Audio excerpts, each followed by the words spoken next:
The laughter echoed through the aviation headquarters in Moscow as Captain Yelena Volkov walked past the rows of male officers. It was October 1941, and the German Wehrmacht was advancing closer to the Soviet capital with each passing day. The sound of their mockery had become as familiar as the drone of aircraft engines overhead. "Look, the little girls want to play war," one pilot sneered, nudging his companion. "Maybe they can knit us some parachutes while the real pilots handle the fighting."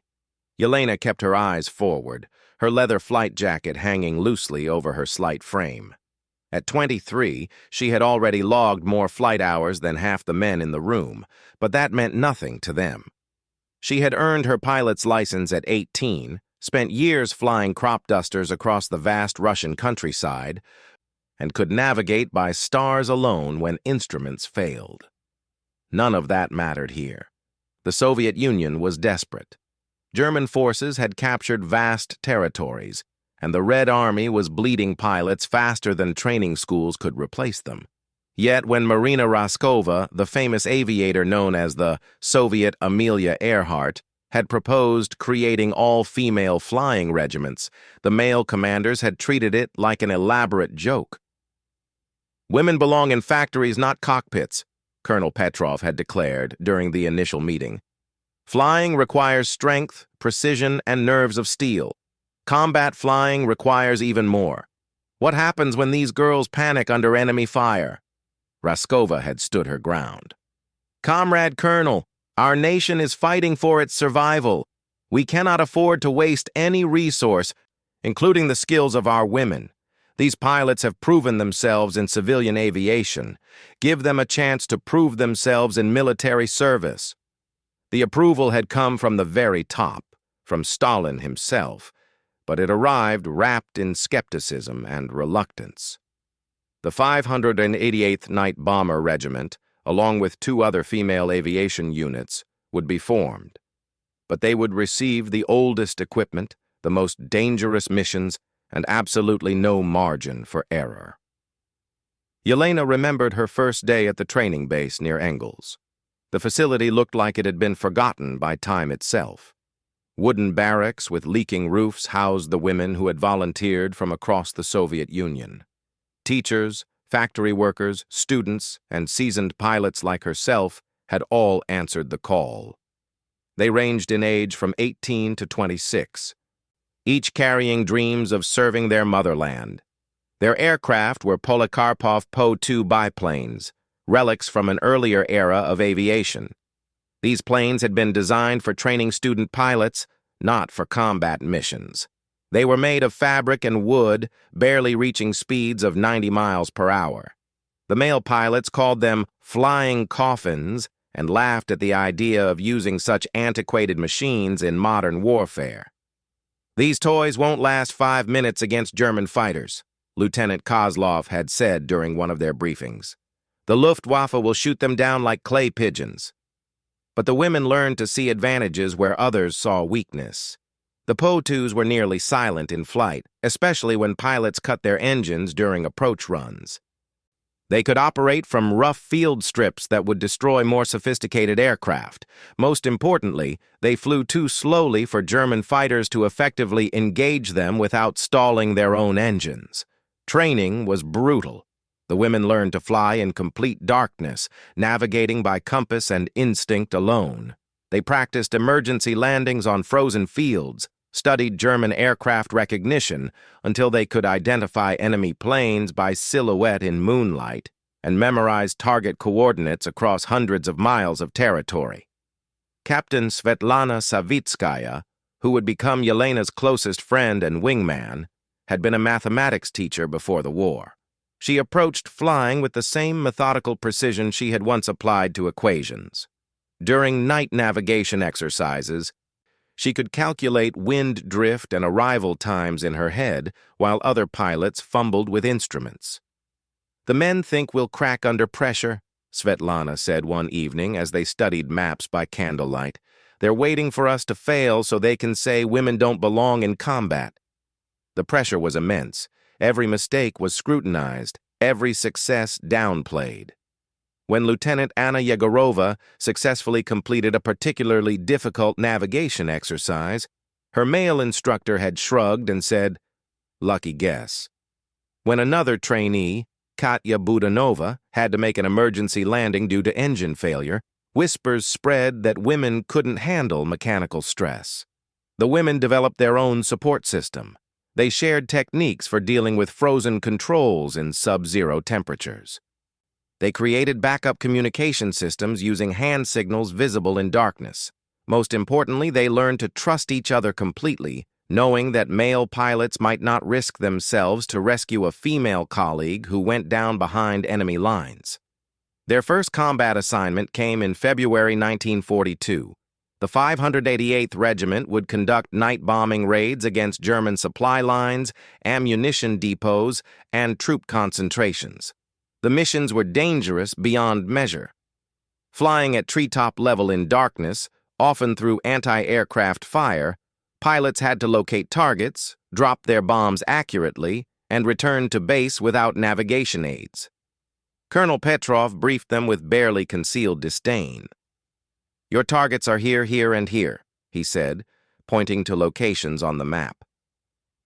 "Intelligence reports German supply convoys moving through these areas after midnight. Your job is to disrupt their operations."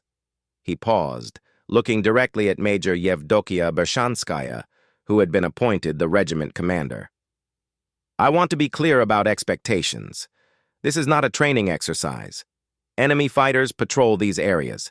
Anti-aircraft guns protect every strategic location. If you encounter serious opposition, you are ordered to abort the mission and return to base. We cannot afford to lose aircraft on futile gestures." The unspoken message was clear. They were expected to fail, and their superiors were already preparing explanations for why the experiment had been a mistake. That first night, 12 Po-2s took off into the bitter February darkness. Yelena flew as wingman to Major Bershanskaya, following the dim outline of her commander's aircraft through the frozen air. The cold was so intense that exposed skin would freeze in seconds. The women wore multiple layers of clothing, but the open cockpits offered no protection from the wind. They flew in complete radio silence, communicating only through prearranged light signals. As they approached the target area, Yelena could see the faint glow of German campfires below. Supply trucks were moving along the road exactly where intelligence had predicted. Major Bershanskaya cut her engine 2 miles from the target, beginning a silent glide toward the convoy. Yelena followed, watching her altimeter carefully in the darkness. At the last possible moment, Bershanskaya restarted her engine, dropped her bombs, and pulled into a climbing turn as explosions erupted below. The mission was a complete success. All 12 aircraft returned safely, having destroyed several trucks and scattered the entire convoy. But when they landed, Colonel Petrov was waiting with a different expression entirely. "Preliminary reports suggest you may have hit some supply trucks," he said grudgingly. "We'll know more when reconnaissance flies over the area tomorrow." There was no congratulation, no acknowledgement of their success under dangerous conditions. Instead, the male officers seemed almost disappointed that the women had survived their first mission. Over the following weeks, the 588th Regiment flew mission after mission. They began to develop tactics specifically suited to their aircraft and circumstances. By approaching targets in groups of 3, with the first aircraft drawing anti-aircraft fire while the second and third attacked from different directions, they could maximize damage while minimizing losses. German soldiers began referring to them as Nachthexen, night witches. The name was meant to be derogatory, but the women embraced it proudly. They painted small witch silhouettes on their aircraft and adopted the term as their unofficial motto. Still, respect from their own side remained elusive. Male pilots continued to question their capabilities, their courage, and their right to be in combat. Some refused to fly escort missions for the women's bombers, claiming it was beneath their dignity to protect amateur pilots playing at war. The breaking point came in early May 1942, when intelligence reported a massive German offensive being planned near Kharkov. Enemy troops were concentrating in unprecedented numbers, preparing to launch an assault that could break through Soviet defenses and potentially end the war in the east. The Night Witches were assigned to support missions, harassment raids designed to disrupt German sleep and logistics, but not expected to significantly impact the battle's outcome. Once again, they were being relegated to secondary roles, while male pilots handled the serious combat missions. But war has a way of changing plans. What none of them knew was that within days, the situation would transform completely.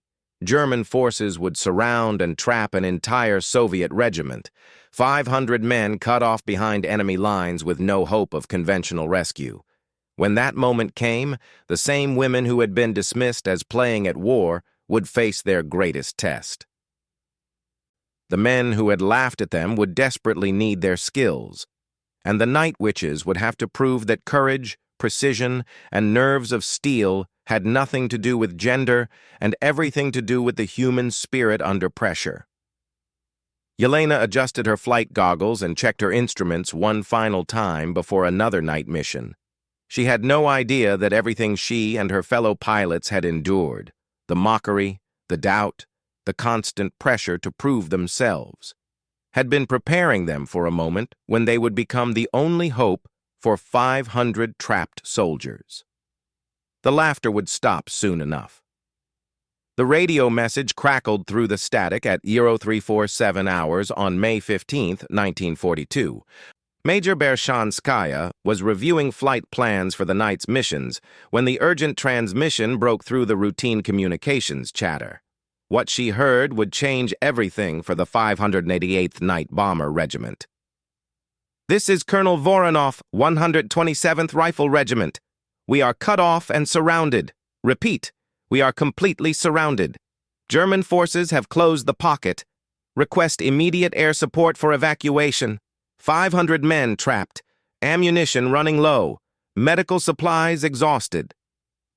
The message was followed by coordinates and then silence. In the communication center, officers stared at their radios, trying to process what they had just heard. An entire regiment had been caught in a German pincer movement during what was supposed to be a routine advance near Kharkov. Within an hour, the full scope of the disaster became clear. The 127th Rifle Regiment had been advancing toward German positions as part of a larger offensive when enemy armor units had swept around their flanks. Now, Colonel Voronov's men were trapped in a small pocket of forest, completely surrounded by German forces. Worse, they were positioned 12 miles behind enemy lines, far beyond the range of conventional rescue operations. General Karasev, the Air Force commander for the sector, convened an emergency meeting at dawn. The situation room filled with senior officers studying maps and aerial reconnaissance photographs. The trapped regiment's position was marked with a red circle that seemed to grow smaller with each passing hour as German forces tightened their grip. "Gentlemen, this is a crisis," General Karasev announced grimly. 500 of our finest soldiers are surrounded and will be overrun within 48 hours unless we can extract them or significantly reinforce their position. Colonel Petrov, the same officer who had consistently doubted the women pilots, spoke first. "Sir, we have 3 squadrons of Ilyushin Il-2 attack aircraft available. They could punch through German lines and provide close air support while our ground forces attempt a rescue." "Negative," the general replied. "Intelligence reports heavy German fighter presence over that sector. They have at least 2 squadrons of Messerschmitt Bf-109s and multiple anti-aircraft batteries protecting the area. Any daylight attack would be suicide. We'd lose every plane we sent." Captain Volkov studied the tactical maps from his position near the back of the room. "What about a night insertion, sir? Paratroopers drop behind German lines to reinforce the trapped unit?" "Also impossible. The Germans have searchlights and night fighters covering all approach routes. Besides, even if we could get paratroopers to the site, how would we extract 600 men from that position? There are no landing strips within 20 miles. The room fell silent as officers contemplated the seemingly impossible situation. Every conventional solution had been considered and rejected. The trapped soldiers were beyond the reach of ground forces, too well defended for daylight air attacks, and positioned where nighttime paratrooper operations would be ineffective. Major Sokolov, the intelligence officer, spread additional photographs across the table. Gentlemen, there's something else. Our reconnaissance flights have identified what appears to be a German field hospital and supply depot approximately 3 miles from where our men are trapped. If we could destroy those facilities, it might force the Germans to redeploy their forces and create an opening for evacuation. General Karasev examined the photographs carefully. The German installations were clearly visible from the air, but they were heavily defended.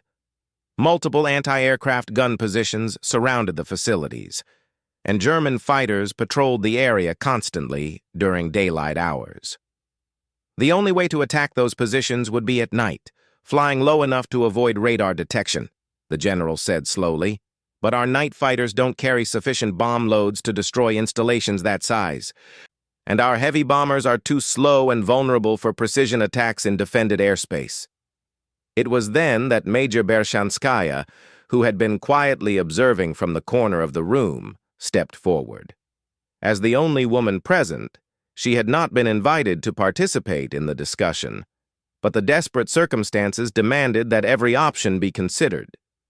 General Karasev, sir, I believe the 588th Regiment could execute this mission.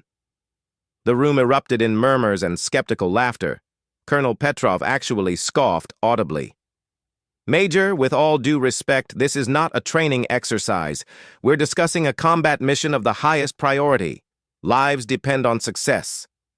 Major Bershanskaya remained calm, her voice steady and professional. Sir, our aircraft are ideally suited for this type of operation. The PO-2s can fly below German radar coverage.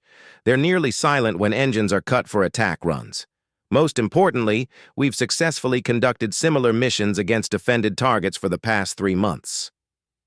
General Karasev studied the young major with new interest. He had heard reports about the Night Witch's operations, though he had paid little attention to what he considered harassment raids. But the desperate situation demanded consideration of every possible option. Explain your tactical approach, Major. Bershanskaya moved to the map table, her finger tracing flight paths and target areas. Sir, we would launch 12 aircraft in 4 flights of 3 planes each. Approach would be at treetop level, engines cut 2 miles from target. First flight would strike the ammunition depot here. Second flight would hit the fuel storage area, third flight would attack the vehicle park, and fourth flight would target the field hospital's supply sections. She paused, ensuring she had everyone's attention. The key advantage is that German fighters cannot effectively engage our aircraft at the speeds and altitudes we operate. Their minimum stall speed is higher than our maximum cruise speed. Anti-aircraft guns have difficulty tracking targets moving that slowly at such low altitude. Colonel Petrov shook his head dismissively. Major, your toy airplanes carry what, 40 kilograms of bombs? Those installations require serious firepower to destroy. Sir, 40 kilograms placed precisely can accomplish more than 400 kilograms dropped inaccurately. Our pilots train specifically for precision attacks. We've destroyed German supply convoys, ammunition dumps, and communication centers using exactly these tactics. General Karasev examined the reconnaissance photographs again, this time calculating potential bomb impact points. The German installations were spread across a relatively small area. Multiple small bombs, accurately placed, could indeed cause significant damage. What about pilot survival, Major? If any of your aircraft are shot down behind enemy lines, those pilots will be captured or killed. This isn't a mission we can afford to lose aircrews on. Bershanskaya's response was immediate and unwavering. Sir, 500 men are already trapped behind enemy lines. Our pilots understand the risks and are prepared to accept them. If we can destroy those German positions and create an opportunity for evacuation, the risk is justified. The room fell silent again. The audacity of using training aircraft and female pilots for a critical combat mission seemed absurd to most of the officers present. But the alternatives were either impossible or guaranteed to fail. Major Sokolov spoke up from his position near the intelligence displays. General, what if we coordinate the air attack with a diversionary assault? If ground forces launched an attack on the opposite side of the German perimeter simultaneously with the airstrike, it might draw enemy attention and create confusion. Interesting, the general mused. Major Bershanskaya, could your aircraft coordinate timing with a ground assault? Absolutely, sir. We would time our attacks to begin precisely when ground forces engage the enemy. The psychological impact of simultaneous attacks from multiple directions often causes greater confusion than the actual physical damage. General Karasev walked to the window overlooking the airfield. Dawn was breaking, and he could see the mixture of aircraft types scattered across the tarmac. Near the far end of the field, barely visible through the morning haze, were the small biplanes of the 588th Regiment. They looked pathetically inadequate compared to the sleek fighters and powerful bombers surrounding them. But conventional aircraft and conventional tactics had already been ruled out.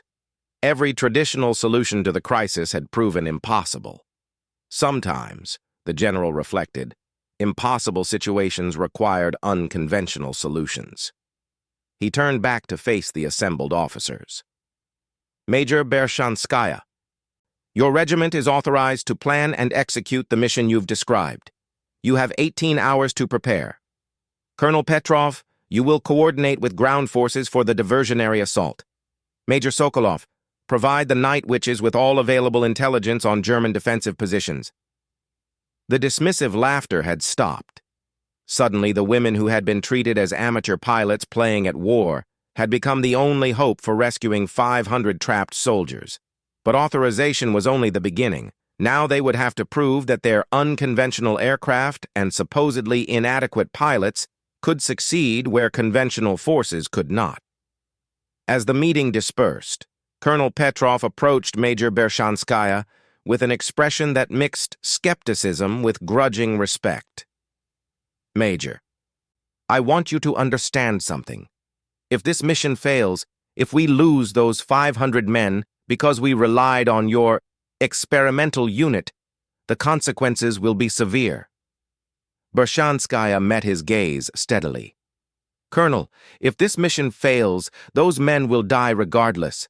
At least this way, they have a chance. And sir, we're not an experimental unit anymore. We're combat pilots, and we're going to bring those soldiers home. The next 18 hours would determine whether her confidence was justified or tragically misplaced. Across the airfield, Yelena Volkov and her fellow pilots began the most important mission preparations of their lives, knowing that this time the laughter of their critics would be drowned out by the sound of men fighting for survival in the darkness behind enemy lines. The test they had been training for their entire lives was about to begin. At 2330 hours on May 15, 1942, 12 Po-2 biplanes began their takeoff sequence from the airfield near Moscow. The night was moonless and cold, with scattered clouds that would provide perfect cover for their approach. Captain Yelena Volkov checked her instruments one final time as she waited for her turn to launch. Each aircraft carried 4 20-kilogram bombs and enough fuel for 4 hours of flight time. The pilots had spent the entire day studying reconnaissance photographs, memorizing target locations, and planning their attack routes down to the smallest detail. They knew that precision would matter more than firepower in the mission ahead. Major Bershanskaya's voice crackled through the radio as the formation assembled in the darkness. Night Witches, this is Raven Leader. Remember, we are the only hope those men have. Maintain radio silence once we cross into enemy territory. Trust your training, Trust your aircraft and trust each other. The 12 aircraft flew in loose formation toward the coordinates where 500 Soviet soldiers waited desperately for rescue. Below them, the landscape was dark except for occasional flashes of artillery fire marking the front lines. As they crossed into German-held territory, each pilot felt the weight of responsibility settling on her shoulders. Meanwhile, in the pocket of forest where the 127th Rifle Regiment had been trapped for 36 hours, Colonel Voronov crouched next to his radio operator, straining to hear updates from headquarters. His men were exhausted, running low on ammunition, and treating wounded with torn clothing because medical supplies had been exhausted hours earlier.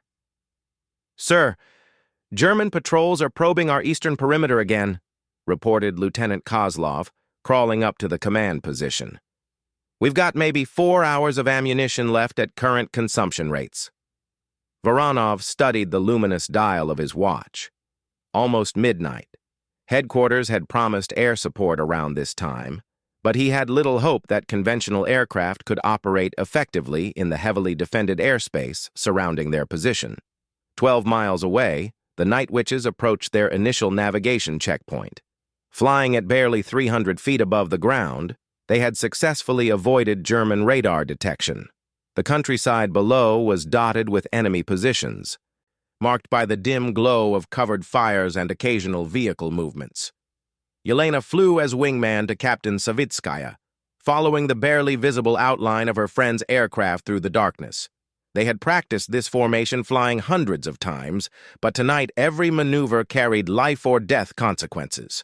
One navigation error, one moment of inattention, and they could fly directly into a German anti-aircraft position.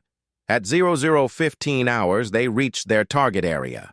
The German field hospital and supply depot appeared exactly where intelligence had indicated, a cluster of buildings and vehicles clearly visible from their altitude.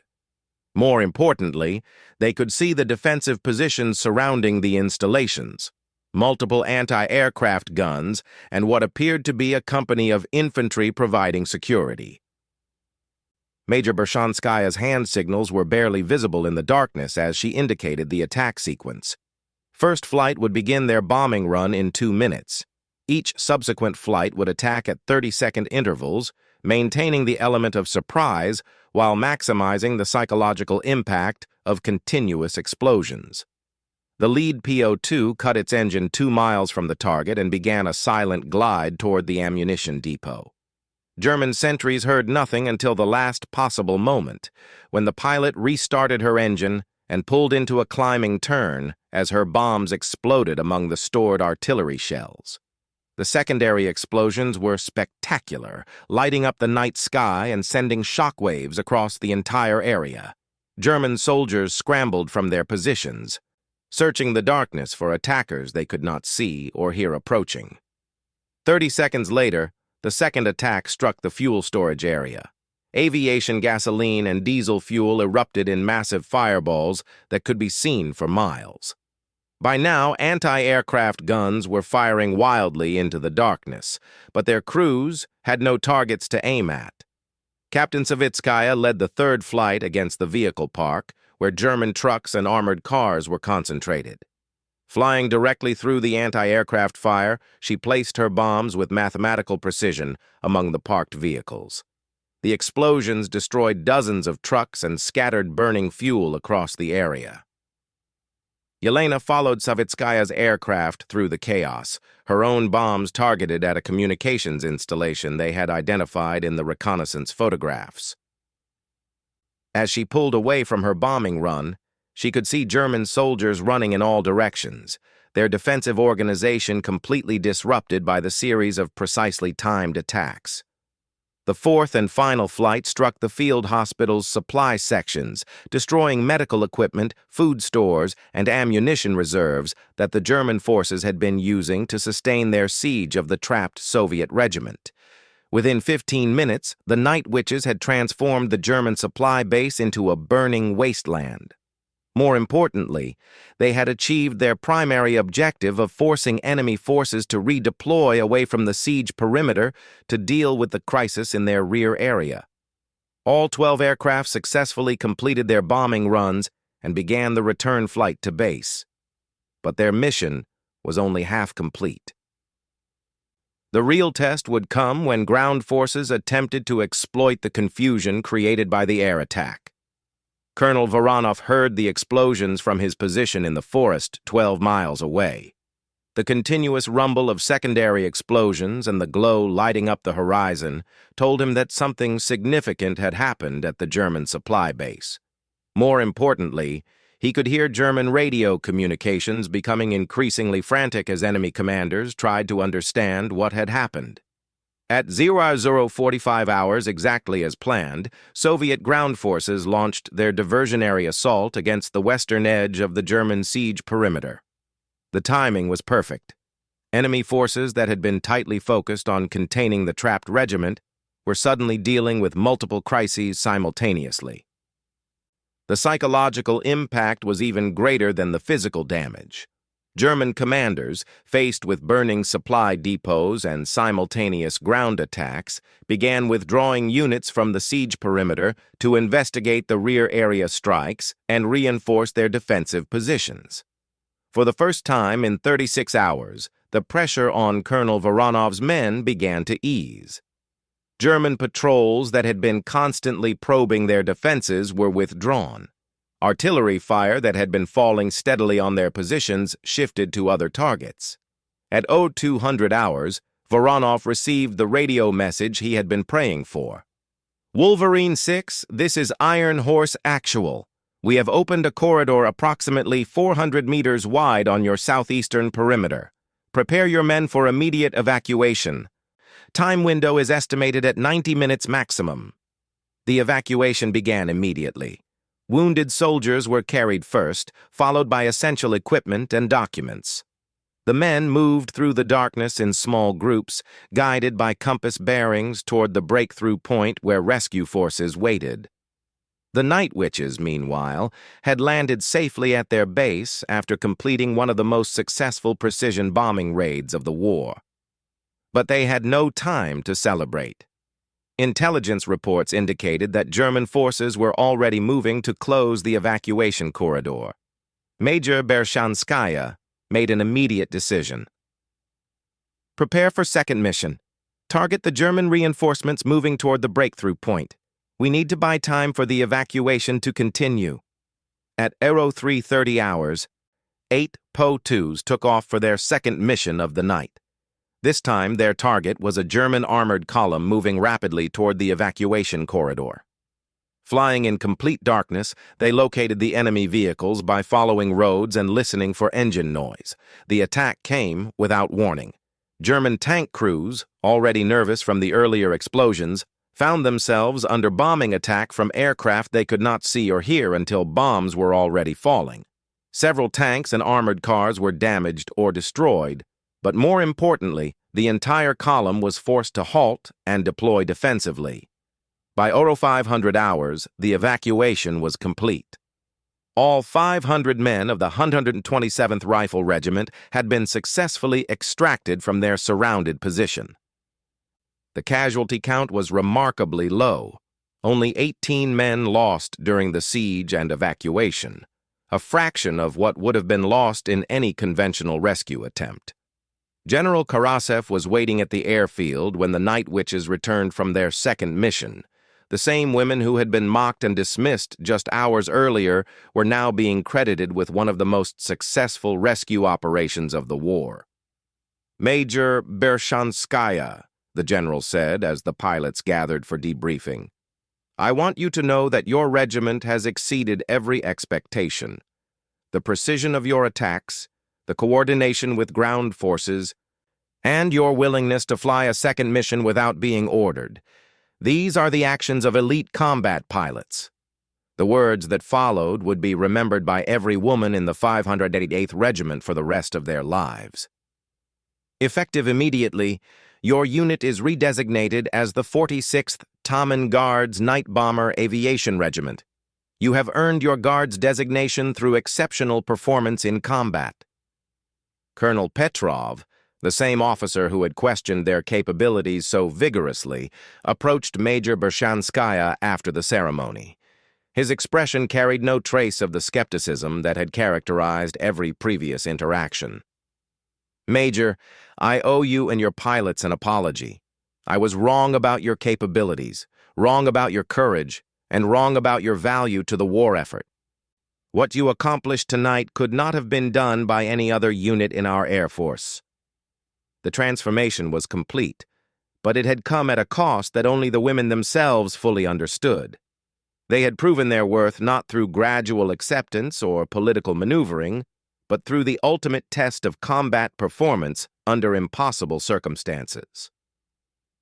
Yelena Volkov stood beside her aircraft as dawn broke over the airfield, watching maintenance crews refuel and rearm the Po-2s for the next night's missions. The same toy airplanes that had been dismissed as inadequate just days earlier were now recognized as precision instruments of war in the hands of skilled pilots. The laughter had stopped forever. In its place was something far more valuable: the hard-earned respect of their peers and the knowledge that they had saved 500 lives through skill, courage, and determination. Over the following months, the Night Witches would fly thousands more missions, earning numerous decorations and becoming one of the most feared units in the Soviet Air Force.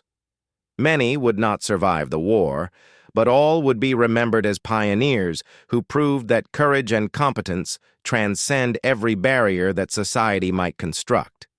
But on that dawn in May 1942, as the rescued soldiers of the 127th Regiment were being treated in field hospitals and the women of the 46th Guards Regiment prepared for their next missions, one thing was absolutely clear. When 500 men needed saving from certain death, the pilots who everyone had laughed at had become the heroes who brought them home. The sound of their engines would never be mistaken for toys again. Instead, it had become the sound of salvation in the darkness, carried by women who had transformed mockery into respect through the most powerful argument possible: success when failure meant death for others. They had laughed at women pilots. They would never make that mistake again.